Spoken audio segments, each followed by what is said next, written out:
भगवान श्री कृष्ण ने जैसे ही पृथ्वी छोड़ी, धर्म धीरे धीरे दरवाजे से नहीं, हमारे दिलों से निकल गया।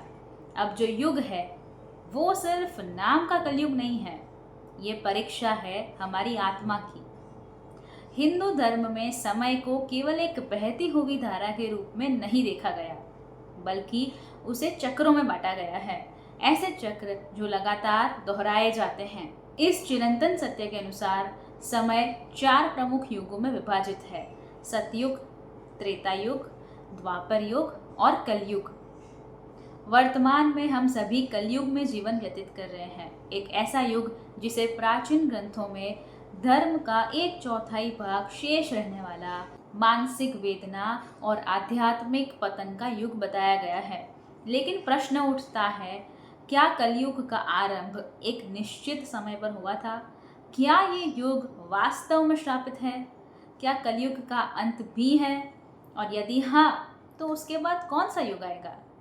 आइए इन प्रश्नों का उत्तर हम प्राचीन शास्त्रों, पुराणों और भक्तिपूर्ण कथाओं के माध्यम से समझने की कोशिश करते हैं। नमस्कार, मैं हूं श्रेया शाह और आप सभी का बहुत बहुत स्वागत करती हूं मेरे इस वर्सेटाइल यूट्यूब चैनल पर। कलयुग का आरंभ, एक दिव्य संकेतों से भरी शुरुआत। हिंदू शास्त्र के अनुसार महाभारत युद्ध की समाप्त होते ही द्वापर युग का अंत और कलयुग का प्रारंभ हुआ। भागवत पुराण के अनुसार भगवान श्री कृष्ण के पृथ्वी से प्रस्थान करते ही कलयुग का आगमन हुआ।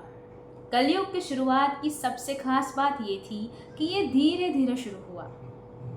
कुछ पुराणों में वर्णन आता है कि जब स्त्रियां अपने केशों को सजाने की बजाय काटना शुरू कर दे, जब सौंदर्य दिखावा बन जाए, जब पुत्र पिता पर हाथ उठा दे, जब अपने ही लोग अपनों की हत्या करने लगे, तो समझना चाहिए कि कलयुग पूरी तरह से सक्रिय हो चुका है।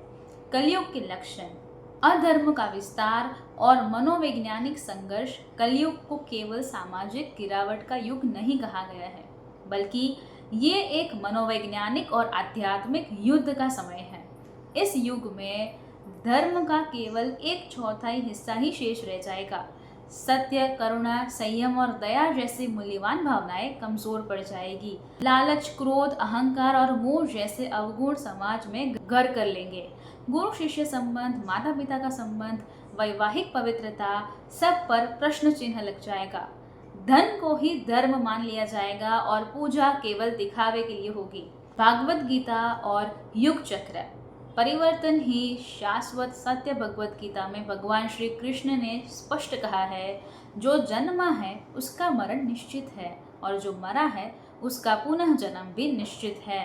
ठीक वैसे ही युगों का परिवर्तन भी निश्चित है। ये चक्र लगातार चलता रहता है। वर्तमान में जो युग चक्र चल रहा है वो 22वां युग चक्र है। प्रत्येक युग चक्र में चारों युग क्रमशः आते हैं। कलयुग की कुल अवधि 4,32,000 वर्ष मानी गई है और अब तक इस युग के केवल 5 सहस्त्र वर्षों से थोड़ा अधिक समय ही बीता है। इसका अर्थ ये हुआ कि हम अभी कलयुग के केवल आरंभिक चरण में हैं। कल्पना कीजिए, अगर अभी अधर्म, हिंसा और मोह इतना बढ़ चुका है तो आगे क्या होगा? क्या कलयुग वाकई एक श्राप है? कलयुग में वो मार्ग है नाम स्मरण। कलयुग के लिए श्रीमद् भागवत महापुराण कहता है, कलो तत् हरि कीर्तनात्, अर्थात कलयुग में भगवान का नाम ही सबसे बड़ा धर्म है।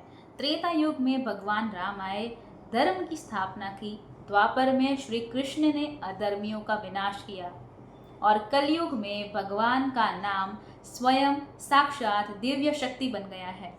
इसलिए यदि कोई व्यक्ति कलयुग में भी भगवान का स्मरण करता है, सत्कर्म करता है और सच्चाई पर चलता है, तो वो इस शापित युग में भी आनंदपूर्ण जीवन व्यतीत कर सकता है।